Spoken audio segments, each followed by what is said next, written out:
TDAH, pare de culpar os outros. Infelizmente, seus pais, professores, colegas podem ter sido duros com você, mas você precisa parar de culpá-los para desenvolver sua autorresponsabilidade e finalmente decolar na vida. Eu também passei por tudo isso e sofri até a fase adulta, mas desenvolvi um método para dar um basta nisso. Você pode ter acesso a este método no primeiro link da descrição. O que acontece, o que tem acontecido ultimamente é justamente essa banalização, entre aspas, do TDAH. Muita gente falando, eu tenho.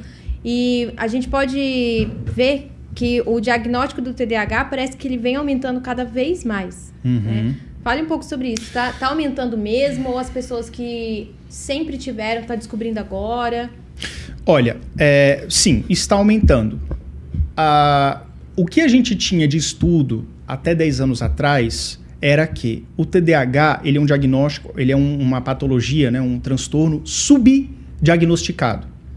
Então, muitas pessoas cresciam, passavam pela sua vida, pelas dificuldades na infância, adolescência, fase adulta, e por questão de ignorância, ou não morava num lugar favorável, uma cidade pequena, que não tem muito psicólogo, não tem muito médico, vai levando a vida ali, capengando, e às vezes morre sem saber que tem o diagnóstico. Isso acontecia muito. Só que a gente está numa era, se você olhar o YouTube, ele é de 2005 para cá. Então tem, vamos lá, 15 anos, porque ele começou a popularizar mesmo perto de 2010. E essas informações começaram a ser propagadas não faz muitos anos. Então muitas pessoas não apenas tomaram consciência de aquela dificuldade que ela tem, que castiga essa pessoa há décadas. Puxa, isso tem nome, isso pode ter um diagnóstico. Quanto pessoas também que não têm, mas têm momentos com sintomas que podem levar ao TDAH, também tiveram acesso a esse conteúdo. Então, sim, mais pessoas que têm o diagnóstico, que talvez numa outra era jamais teria sido diagnosticada, pode ter acesso agora a se interessar e ir atrás do médico, quanto pessoas também que não têm, estão se identificando e acham que tem um pouquinho de TDAH. Qual que é a diferença entre eles? Gente, eu acho que principalmente é o impacto que gera na sua vida. A pessoa que tem um TDAH de verdade, cara, ela sofre mesmo com aquilo ali. Quando ela vai fazer a anamnese no médico, ela vai falando ali pro doutor o que aconteceu na vida dela, e desde a infância ela sabe que ela era burrinha, era a criança burrinha, criança desordeira, que ia pra coordenação todo dia, que não conseguia parar para fazer as atividades, que puxava a conversa, às vezes, consequência secundária. O que é consequência secundária do TDAH? O menino ele tá deslocado, ele não acompanha a turma, ele fala besteira porque ele é impulsivo, ele começa a ter menos amiguinhos. Aí ele começa a querer chamar atenção em sala de aula, ou seja, ele para de prestar atenção mais ainda e quer fazer palhaçada para ser o centro das atenções, para primeiro baixar um pouco aquela ansiedade que ela tem e também o fato dela poder ter um pouco mais de amigos. Só que isso gera uma consequência negativa de as crianças começam a excluir ela, porque ela fica aquele palhaço da turma, aquela criança chata. Então, isso tudo tá na história do TDAH clássico. Ele tem que passar por essas dificuldades. Lógico, nem todo mundo é igual, mas isso tem que estar muito cravado nessa história. São dificuldades que realmente causam impacto duradouro e permanente. As outras pessoas que podem achar que tem um pouquinho de TDAH, mas na verdade não é, podem até ter outras patologias. Tipo assim, muitas pessoas que têm bipolaridade, que têm o TAG, transtorno de ansiedade generalizada, que tem um DPAC, que é distúrbio de processamento auditivo central, são pessoas que em algum momento talvez já tenham sido diagnosticadas com TDAH. E tem alguns sintomas em comum. Ansiedade muito acima da média, momentos de desatenção completa, você não consegue fazer nada, você tem aquela paralisia. E aí a pessoa crê que tem TDAH, mas se for um especialista mais renomado, ela entende que ela pode ter uma bipolaridade, por exemplo. Então isso acontece bastante. Outro ponto também que a gente não pode deixar de mencionar é a questão de que hoje nós temos muito mais acesso a atividades que sejam viciantes. E tudo o que tem a ver com vício tem a ver com liberação e recaptação de dopamina, que é essa questão do hormônio que faz com que a gente que se motive, né, entre em ação. Então, muitas vezes, você leva, assim, uma situação, um dia a dia caótico, você pode estar entrando num pré-burnout, você pode estar enfrentando uma situação que causa um impacto na sua vida, na sua saúde, e que as consequências disso é o quê? Esquecimento, falta de memória, falta de engajamento, de motivação, desânimo generalizado, o que pode trazer alguns sintomas do TDAH. O que vocês têm que entender é que o TDAH ele tem sintomas humanos. Em qualquer momento da sua vida você vai ter uma certa hiperatividade, se for o caso, desatenção, esquecimento e impulsividade. Agora, você ter isso em fases da vida ou em momentos curtos do dia é uma coisa. Agora, você ter isso crônico, de você se programar para o dia seguinte, amanhã eu vou estudar 8 horas porque eu estou motivado, eu durmo cedo, acordo cedo, e da 4 da tarde você não abriu o livro ainda. Entendeu? Então, isso acontece. O Yuri, você estava contando aí, eu vi um pouco da tua história lá no Instagram, e aí eu lembrei do meu irmão. Meu irmão, ele teve o diagnóstico quando estava na época do vestibular, já mais velho, né, de dislexia. E quando ele era criança, ele ia copiar as coisas que a professora falava e o barulho comia as palavras. E a minha mãe falava assim para ele: Ricardo, você tem que parar de abreviar. Mas era parte do que ele tinha, né? E isso, às vezes, é confundido, né?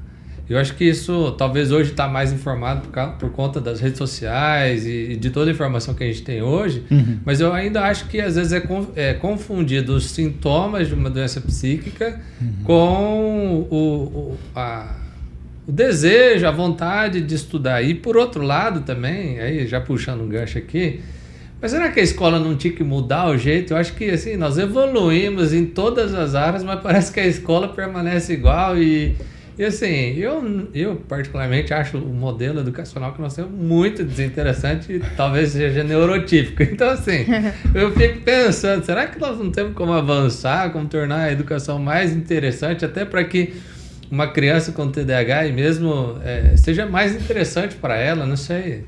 Olha, tudo tem que ser feito, sim, com um olhar de inclusão. Isso vem mudando muito com os últimos anos, mas ainda é um modelo arcaico, né? Você senta na carteira, tem que olhar para a professora, tem que copiar do quadro, fazer atividade.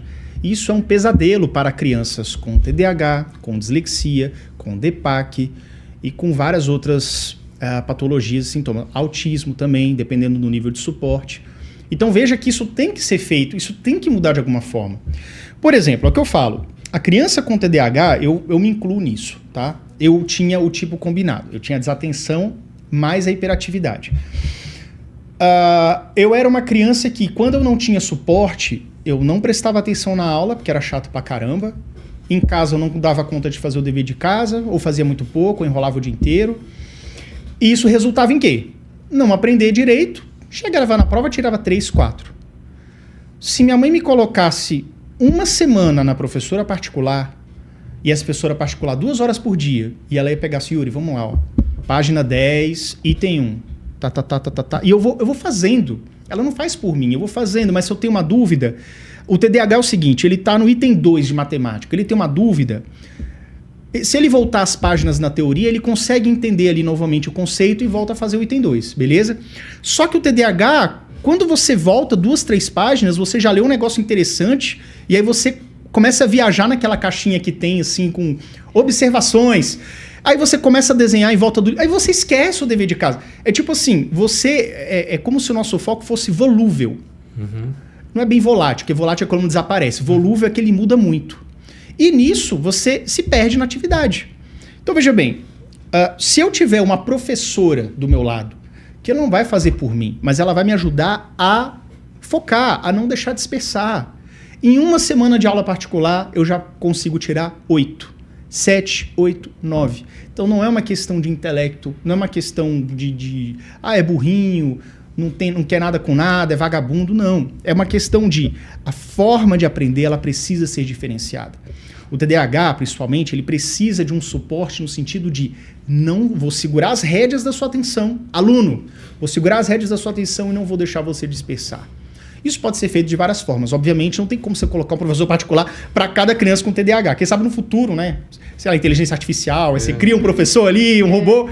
Mas eu tô falando assim, se você tiver uma turma menor, uma aula um pouco mais divertida, ao invés de trazer exemplos que você só copia no quadro, trazer mais vezes filmes, mais vezes um teatro, um jogo um jogo na turma, assim, que um pergunta e resposta com a turma, porque quando você traz uma novidade para a sala de aula, ou para o seu dia a dia, você aumenta o índice de dopamina. Tanto é que, geralmente, crianças que têm TDAH, que não estão mandando bem na escola, tão ruim, quando muda de escola, pelo menos nos primeiros meses, ela consegue ir bem, porque ela está diante da novidade, tem aquela adrenalina, eleva a dopamina, ela consegue perseverar um pouco mais. Até que aquela nova escola começa a ficar familiar para ela. Aí cai tudo de novo.